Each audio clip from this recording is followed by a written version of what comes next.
பொன் குழந்தை இருந்தாலே நான் கோல்டு வாங்கணும், அதுவும் பிறந்து 2 வயசில் இல்லை 1 வயசில் ஆரம்பித்து மாதம் இல்லை பர்த்டேஸ் அப்போ கிராமுக்கான ஆட் பண்ணுறது, இந்த மாதிரி இல்லை சீட்டு போடுறது எல்லாம் யோசிக்கலாம். அதுக்கு பதில் எஸ்ஐபி மியூச்சுவல் ஃபண்டில் போடுங்க. அது இன்னும் பெட்டர் ரிட்டர்ன்ஸ்.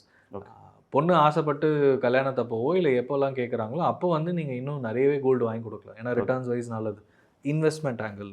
பட் அதை தாண்டி பொண்ணுன்னா நீங்கள் எப்படியும் கோல்டு வந்து அந்தந்த காலகட்டத்தில் பேரண்ட்ஸை தாண்டி கிராண்ட் பேரண்ட்ஸ் அவங்க தாத்தா பாட்டி வாங்கி தருவாங்க. அப்புறம் ஃபங்க்ஷன் வந்துச்சுன்னா ரிலேஷன்ஸ் வாங்கி தருவாங்க, ஃப்ரெண்ட்ஸ் கொடுப்பாங்க.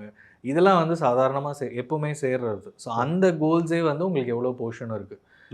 அண்ட் இன்னொன்று கோல்டு நிறைய நகையாக வாங்கினாலும் எல்லாத்தையும் போட்டுக்க மாட்டோம். ஒன்று பேங்க் லாக்கரில் வச்சுருப்போம், இல்லை வீட்டில் லாக்கரில் வச்சுருப்போம். ரிஸ்க் ஜாஸ்தி. பேங்க் லாக்கராக இருந்தால் அதுக்குன்னு தனியாக ஃபீஸ் பே பண்ணி ஆகணும். ஸோ இந்த மாதிரி டிஃபிகல்ட்டிஸ்லாம் உண்டு. ஸோ ஆர்னமெண்ட் வாங்குறது பர்சனல் யூஸ்க்கு வாங்குறீங்கன்னா தாராளமாக வாங்கிக்கோங்க. அது ஒரு லிமிட். உங்கள் இன்கம் ரொம்ப ஜாஸ்தியாக இருக்குன்னா தாராளமாக வாங்கிக்கோங்க. இல்லை எனக்கு வந்து இதெல்லாம் வாங்கணும்னு ஆசை இருக்குது, அது வாங்கிக்கோங்க. பட் அதை இன்வெஸ்ட்மெண்ட்னு சொல்ல வேணாம். ஸோ நிறைய பேர் வந்து நான் இன்வெஸ்ட்மெண்ட்டுக்காக தான் நான் நகையே வாங்கிக்கிறேன் அப்படின்னு. அது வந்து சும்மா பேருக்கு இன்வெஸ்ட்மெண்ட் சொல்லிட்டு personal use. So personal use தனியாக வச்சுக்கோங்க. இன்வெஸ்ட்மெண்ட் யோசிச்சிங்கன்னா அதுக்கு வந்து வேறு மாதிரி திங்க் பண்ணி பை பண்ணுறது நல்லது.